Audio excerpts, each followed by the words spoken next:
मध्यकालीन भारत के इतिहास से आज हम दिल्ली सल्तनत की स्थापना के बारे में पढ़ेंगे। सबसे पहले हम ये जानते हैं दिल्ली सल्तनत किसे कहा जाता है। भारत पर मुस्लिम आक्रमणों के फलस्वरूप दिल्ली सल्तनत की स्थापना हुई। दिल्ली सल्तनत एक इस्लामी साम्राज्य था जो 320 वर्षों तक भारत के एक बड़े भूभाग पर फैला हुआ था। 1206 से 1526 ईस्वी तक का ये जो 320 वर्षों का समय है, इस दौरान भारत पर जिस साम्राज्य की स्थापना हुई उसे कहा जाता है दिल्ली सल्तनत। और इस 320 वर्षों के काल को कहा जाता है सल्तनत काल। इस दौरान 5 राजवंशों ने शासन किया। कुतुबुद्दीन ऐबक दिल्ली सल्तनत का संस्थापक तथा गुलाम वंश का प्रथम शासक था। तो जिन 5 राजवंशों ने दिल्ली सल्तनत पर शासन किया उनमें पहला वंश था गुलाम वंश और उनका भी पहला शासक था कुतुबुद्दीन ऐबक। इसीलिए कुतुबुद्दीन ऐबक को दिल्ली सल्तनत का संस्थापक कहा जाता है। अब हम देखते हैं दिल्ली सल्तनत पर शासन करने वाले राजवंश कौन कौन से थे।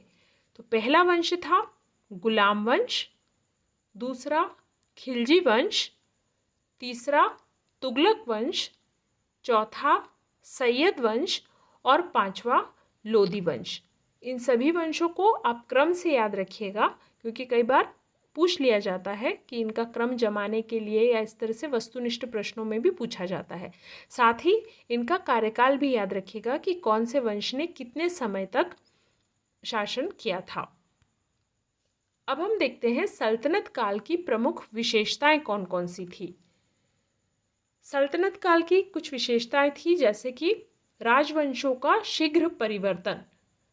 सल्तनत काल की एक प्रमुख विशेषता थी कि इस दौरान राजवंशों का जल्दी जल्दी परिवर्तन हुआ। यानी 1206 से लेकर 1526 ईस्वी का जो 320 वर्षों का समय था, उस दौरान यहाँ पर अनेक राजवंशों ने शासन कर लिया। जैसे कि अभी हमने देखा कि 5 राजवंशों ने शासन कर लिया, इसके अनेक शासक हुए।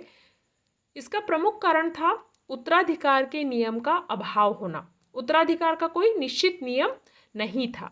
इसीलिए जब पुराने शासक की मृत्यु हो जाती थी तो नया शासक बनाने की समस्या खड़ी हो जाती थी। यानी ऐसा नहीं था कि उत्तराधिकार का नियम जैसे प्राचीन काल में होता था भारत में कि कोई राजा राजा की मृत्यु हो जाती थी तो अधिकांशतः ये होता था कि उसका जो बड़ा पुत्र था, कहीं कहीं अपवाद भी देखने को मिलते हैं, लेकिन जो बड़ा पुत्र होता था उसे राजा का उत्तराधिकारी माना जाता था। तो उत्तराधिकार का ये नियम होने से विवाद नहीं होता था राजगद्दी को पाने के लिए। लेकिन सल्तनत काल में ऐसा कोई नियम नहीं था उत्तराधिकार का, इसलिए जब भी कोई पुराना राजा की मृत्यु होती थी तो अक्सर ये सवाल खड़ा हो जाता था कि अगला राजा कौन बनेगा और इसको लेकर संघर्ष शुरू हो जाता था। दूसरी विशेषता देखने को मिलती है विदेशी आक्रमणों का भय।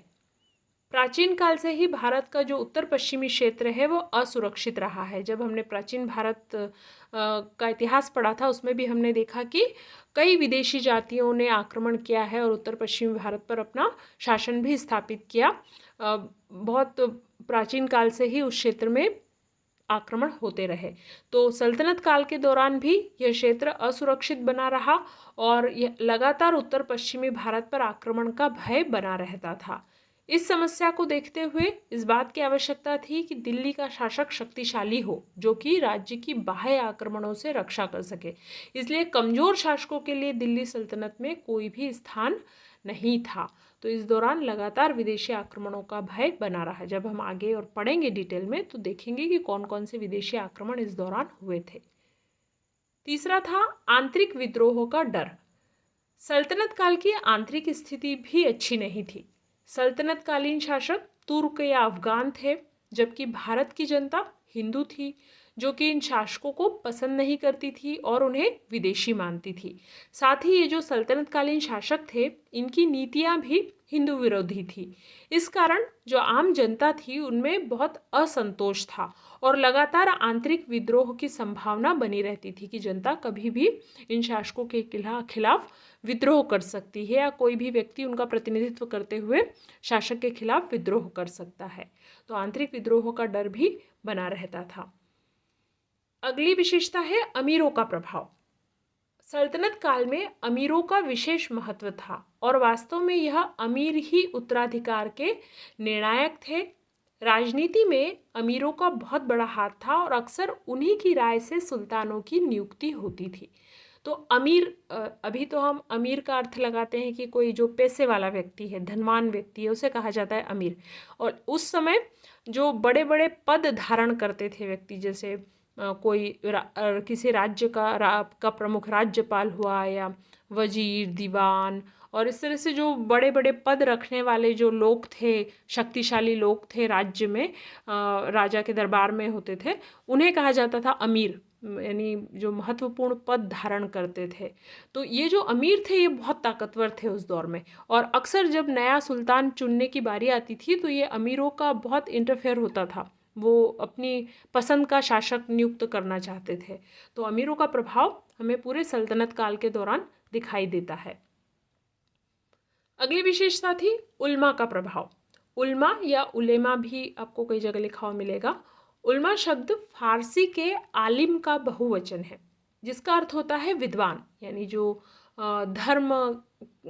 धार्मिक विद्वान होते हैं उन्हें कहा जाता है उलेमा।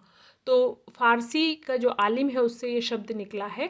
और सल्तनत कालीन राजनीति में उल्मा का विशिष्ट स्थान था, यानी जो इस्लामी विद्वान थे, जो इस्लामी कानून और धर्म की जानकारी रखते थे, उन्हें कहा जाता था उल्मा। तो सल्तनत काल के दौरान राजनीति में भी इनका विशिष्ट स्थान था, और सुल्तान जो थे वो साधारणतः उन्हीं के परामर्श पर कार्य करते थे, उनकी सलाह लेते थे और फिर निर्णय करते थे।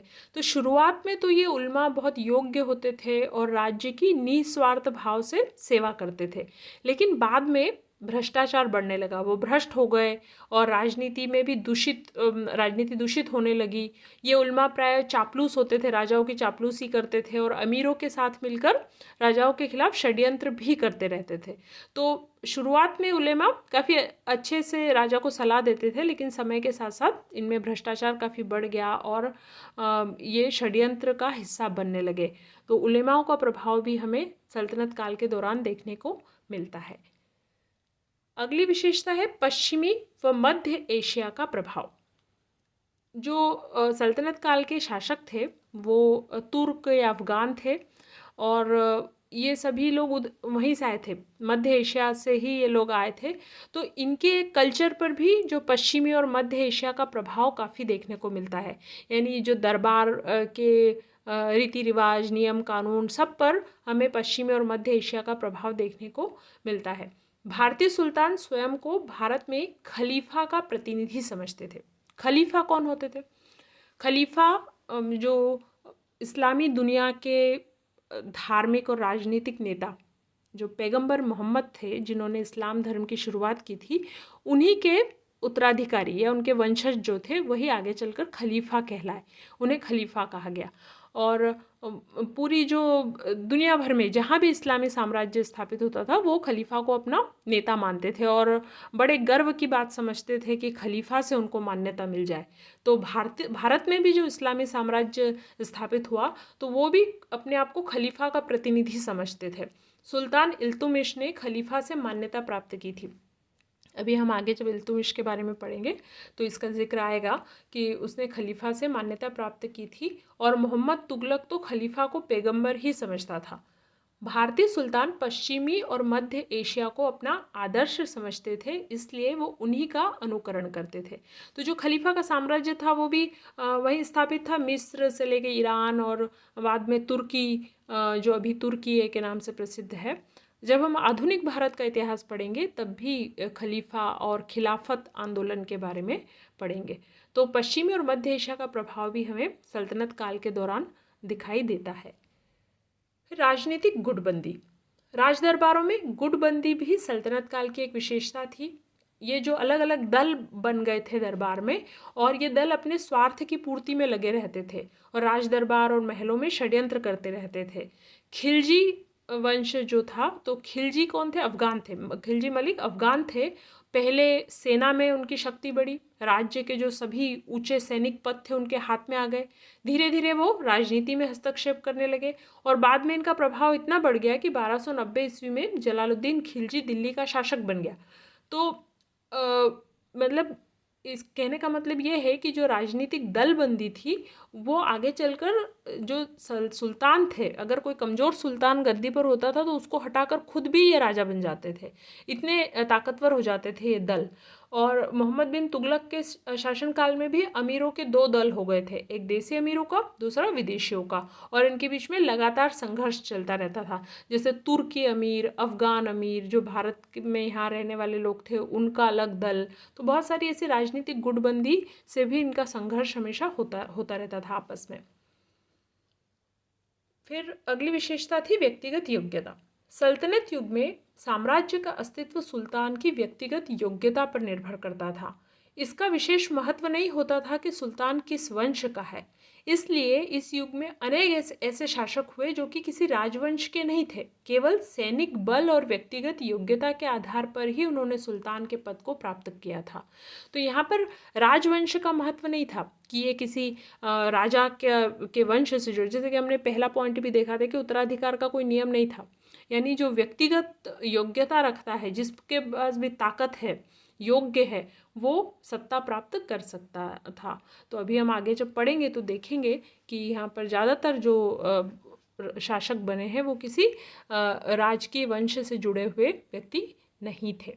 तो ये थी कुछ विशेषताएं सल्तनत काल की।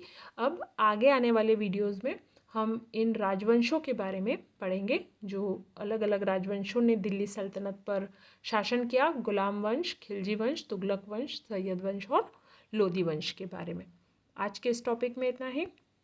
Thank you.